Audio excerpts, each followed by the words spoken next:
Halo semuanya. Jadi di video ini saya akan membahas tentang peninggalan hidup Buddha yang bersejarah. Apa saja sih peninggalan hidup Buddha yang bersejarah? Yuk kita cari tahu. 1. Candi dan Stupa. Candi adalah istilah dalam bahasa Indonesia yang merujuk kepada sebuah bangunan keagamaan tempat ibadah peninggalan purbakala yang berasal dari peradaban Hindu-Buddha. Candi ini didirikan sebagai tempat pemujaan dewa-dewi ataupun memuliakan Buddha. Stupa adalah bangunan dalam agama Buddha yang berbentuk gundukan, lonceng atau setengah bulat. Bangunan stupa digunakan sebagai makam, tempat menyimpan abu kalangan bangsawan atau tokoh tertentu. 2. Gapura. Gapura adalah suatu struktur yang merupakan pintu masuk atau gerbang ke suatu kawasan atau kawasan.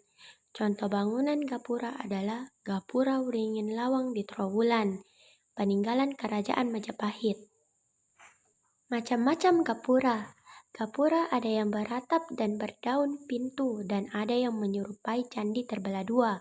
Gapura yang beratap disebut padu raksa dan yang terbelah dua disebut bentar.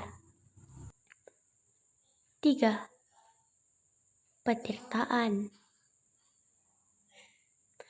Petirtaan adalah tempat pemandian suci yang sering digunakan oleh kalangan istana kerajaan.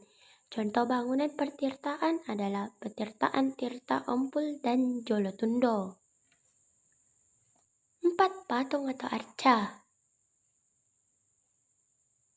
Patung adalah benda tiga dimensi karya manusia yang diakui secara khusus sebagai suatu karya seni.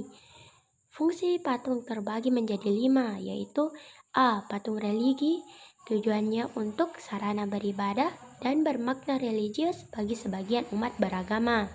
B. Patung monumen, tujuannya untuk memperingati atau mengenang peristiwa dan kejadian yang bersejarah atau jasa seorang pahlawan di masa lampau. C. Patung arsitektur, tujuannya menunjang dalam konstruksi bangunan dan bernilai estetika atau keindahan. D. Patung dekorasi, tujuannya menghias bangunan atau lingkungan taman, baik taman rumah maupun taman bermain. E. Patung seni, tujuannya sebagai karya seni murni untuk estetika yang dapat dinikmati pesan dan bentuknya. F.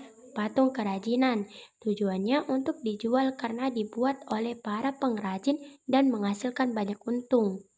Ada 3 jenis arca berdasarkan kuantitas pemujanya, yakni A. Arca Istadewata, yaitu arca yang dimiliki oleh perseorangan sehingga dapat dibawa kemana-mana. B.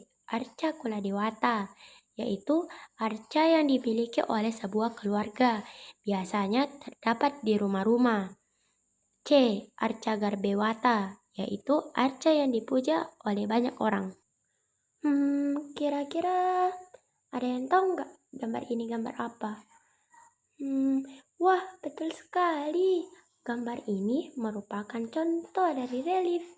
Terima kasih semuanya. Hahaha.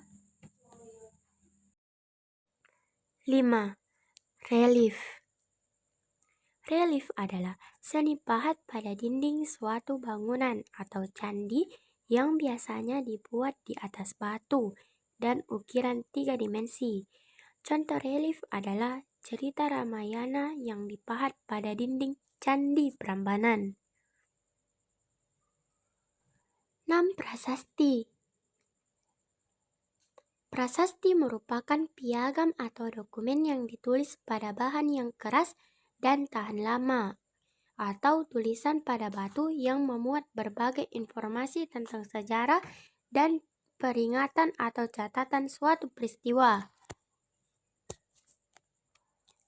Contoh prasasti, misalnya Prasasti Canggal, Prasasti Ciareteun, Prasasti Talang Tuo, dan Prasasti Kota Kapur, dan lainnya.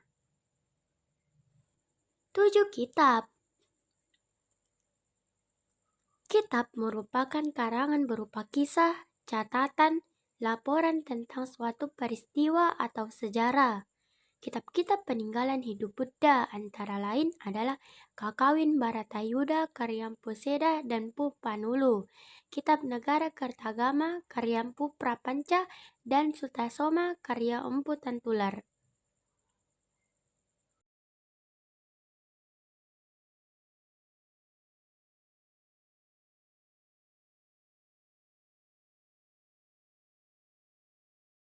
Jadi, sekarang saya akan menjawab pertanyaan atau soal yang telah diberikan oleh kelompok yang lainnya. Pertama-tama, saya akan menjawab pertanyaan atau soal dari kelompok 1, 2, 3, 4, 6, 12, dan 13. Oke, mengapa saya menjawab pertanyaan dari kelompok 1, 2, 3, 4, 6, 12, dan 13 secara bersamaan? Karena kelompok mereka memasukkan pertanyaan atau soal yang sama.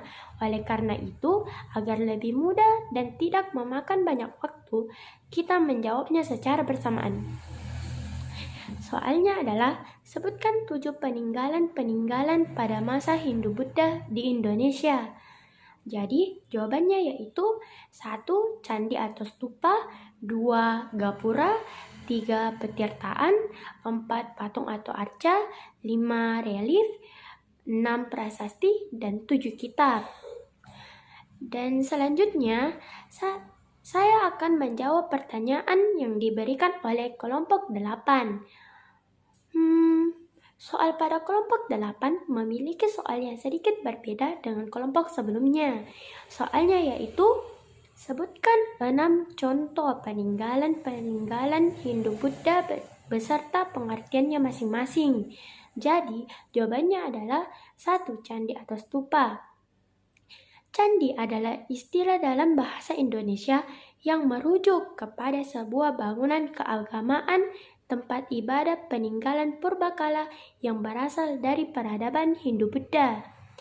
Sedangkan stupa adalah bangunan dalam agama Buddha yang berbentuk gundukan, lonceng, atau setengah bulat.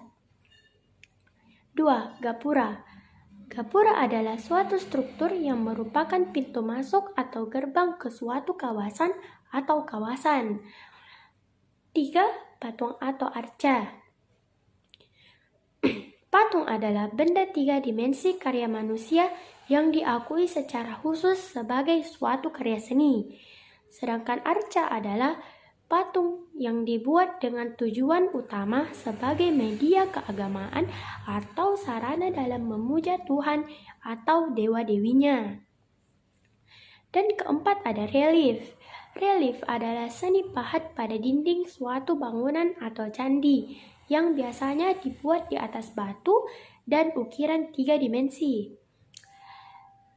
Dan kelima, prasasti. Prasasti merupakan piagam atau dokumen yang ditulis pada bahan yang keras dan tahan lama atau tulisan pada batu yang memuat berbagai informasi tentang sejarah dan peringatan atau catatan suatu peristiwa. Dan keenam ada kitab. Kitab merupakan karangan berupa kisah, catatan, laporan tentang suatu peristiwa atau sejarah. Dan kelompok 10. Mereka juga memiliki pertanyaan atau soal yang sedikit berbeda dari kelompok sebelumnya. Soalnya adalah, sebutkan 5 peninggalan sejarah Hindu-Buddha di Indonesia. Jadi, jawaban pada soal atau pertanyaan tersebut yaitu 1. Candi atau stupa, 2. Gapura, 3. Patung atau arca, 4. Prasasti, dan 5. Kitab. Oke, next ya. Jadi, soal ini diberikan oleh kelompok 5 yang sangat berbeda dari kelompok yang telah dijawab sebelumnya. Oke, soalnya adalah, jelaskan apa yang dimaksud dengan kitab. Jawabannya adalah, yang dimaksud dengan kitab yaitu karangan berupa kisah, catatan, laporan tentang suatu peristiwa atau sejarah.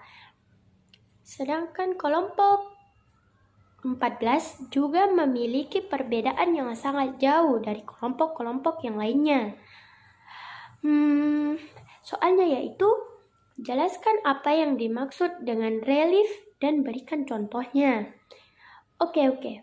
Jadi jawabannya adalah seni pahat pada dinding suatu bangunan atau candi yang biasanya dibuat di atas batu dan ukiran 3 dimensi.